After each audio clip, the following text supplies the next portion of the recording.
प्रिय विद्यार्थियों, आज हम आपके पाठ्यक्रम में लगे हुए महान संत सुंदरदास जी के कवित्त बोलिए तो तब जब बोलिबे की बुद्धि होए का अध्ययन करेंगे। सुंदरदास जी संत काव्य परंपरा में कुछ विशेष दृष्टियों से महत्वपूर्ण हैं।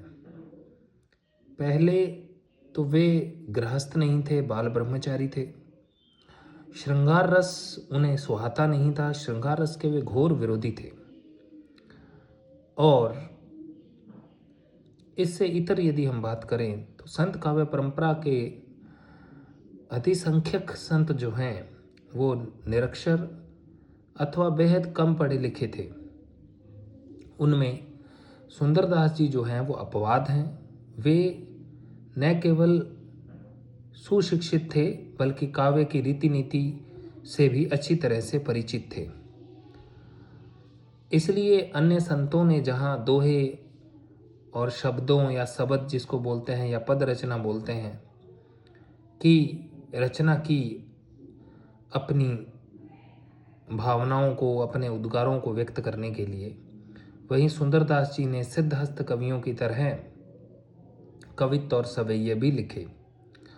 प्रस्तुत जो कवित्त है वह उनके काव्य गुणों के मर्मज्ञ होने का परिचायक है और उन्होंने इस कवित्त में यह सुझाव दिया है कि जब काव्य करने की रीति नीति आप जानें तभी आप काव्य करें, अन्यथा नहीं। तो हम इसके शब्द दर शब्द को समझने का प्रयास करेंगे। बोलिए तो तब जब बोलिबे की बुद्धि होए, ना तो मुख मौन गही चुप होए रहिए। सुंदरदास जी कहते हैं कि आपको तब बोलना चाहिए जब बोलने की आपके अंदर बुद्धि हो, बोलने योग्य आपके अंदर समझ हो। जब तक बोलने की समझ नहीं है, बुद्धि नहीं है, ज्ञान नहीं है, तब तक व्यक्ति को बोलना नहीं चाहिए। बोलिए तो तब जब बोलिबे की बुद्धि होए, तब बोलिए जब बोलने की बुद्धि हो, बोलने की योग्यता हो, बोलने की क्षमता हो, बोलने का ज्ञान हो, यह पता हो कि मुझे क्या बोलना है। ऐसा जब पता हो तभी बोले।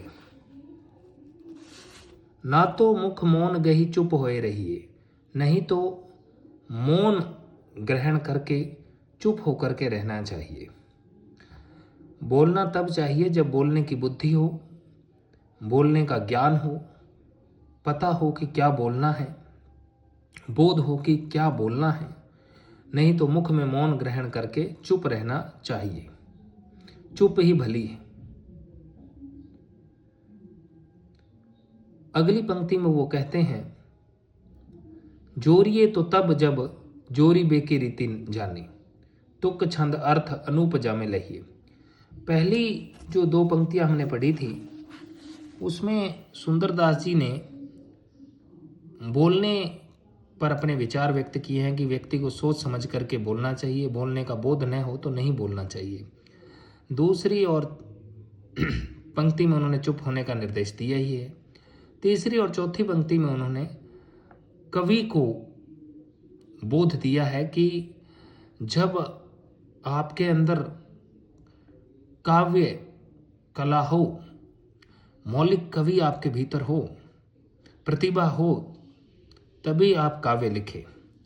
धक्काशाही ना करें, जोरशाही ना करें, जबरदस्ती काव्य पंक्तियां बिठाने का प्रयास न करें। क्योंकि कहावत है कि कवि जो है वो पैदा होते हैं, बनाए नहीं जाते। उसी को एक तरह से इन्होंने दर्शाया है इसके अंदर। जोरिए तो तब जब जोरी बेकी रीति जाने, तुक छंद अर्थ अनुपजा में लहिए। और कवि को वे देशना देते हुए कहते हैं, उद्बोधन देते हुए कहते हैं कि कवि को शब्दों को तभी जोड़ना चाहिए यदि वो शब्दों को जोड़ने की रीति जानता है। शब्द जोड़ने की रीति यदि कवि नहीं जानता तो कविता रचने का प्रयास नहीं करना चाहिए। जोड़िए तो तब जब जोड़िबे की रीति जाने। काव्य शब्द जोड़ना तब चाहिए जब काव्य के शब्दों को जोड़ने की रीति नीति कवि को पता हो, जिसमें अद्भुत तुक हो, जिसमें अद्भुत छंद हो और अद्भुत अर्थ की प्राप्ति हो। कवि को तभी शब्दों को जोड़ना चाहिए अपने काव्य के लिए, तभी शब्दों को अपने काव्य में बिठाना चाहिए जब कवि शब्दों को जोड़ने की, शब्दों को बिठाने की रीति से परिचित हो, ताकि उस काव्य में तुक, छंद और अनुपम अर्थ की प्राप्ति हो सके। यदि कवि काव्य शब्दों को भली भांति जोड़ना नहीं जानता तो उसका फलितार्थ यह होता है कि तुक, छंद और अद्भुत अर्थ की उसमें प्राप्ति नहीं होती, यानी कि काव्य का जो लक्ष्य है वहीं असिद्ध हो जाता है। गाइए तो तब जब गाइबे को कंठ होए। गीत तभी गाना चाहिए जब गाने के लिए कंठ उपयुक्त हो। यदि कंठ सुरीला नहीं है, कंठ स्वस्थ नहीं है, कंठ मधुर नहीं है, स्वर ताल का बोध नहीं है, तो गाना नहीं चाहिए। गाइए तो तब जब गाइबे को कंठ होए। गीत तभी गाना चाहिए जब गाने के लिए उपयुक्त कंठ हो। श्रवण के सुनते ही मने जाए गहिए, और उसका परिणाम यह होता है कि कानों से जैसे ही उस गीत को सुनते हैं, श्रवण का अर्थ होता है कान, श्रवण के सुनते ही मने जाए गहिए, कान के सुनते ही मन के अंदर जाकर के वह गीत जो है बस जाता है। श्रवण के सुनते ही मने जाए गहिए, गहिए का मतलब होता है ग्रहण कर लेना, घुस जाना, धस जाना। कानों से सुनते ही वह गीत जो है मन में धस जाता है, हृदय में स्थित हो जाता है। अतः तभी गाना चाहिए जब सुरीला कंठ हो, ताकि उसको सुनते ही श्रोता के मन में वह गीत बस जाए, धस जाए।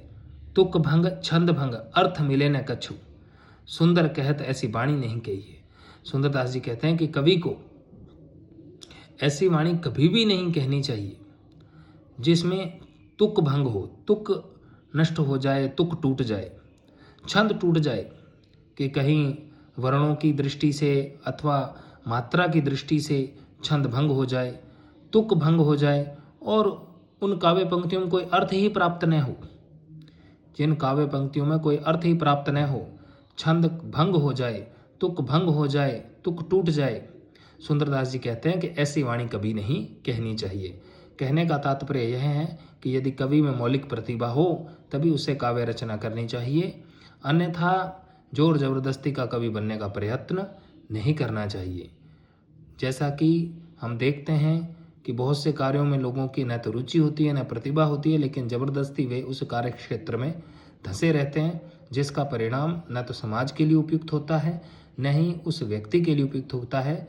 इसलिए व्यक्ति को अपनी प्रतिभा, अपनी क्षमताओं को पहचान करके उसी क्षेत्र में अपने कौशल को बढ़ाना चाहिए अथवा अभ्यास करना चाहिए।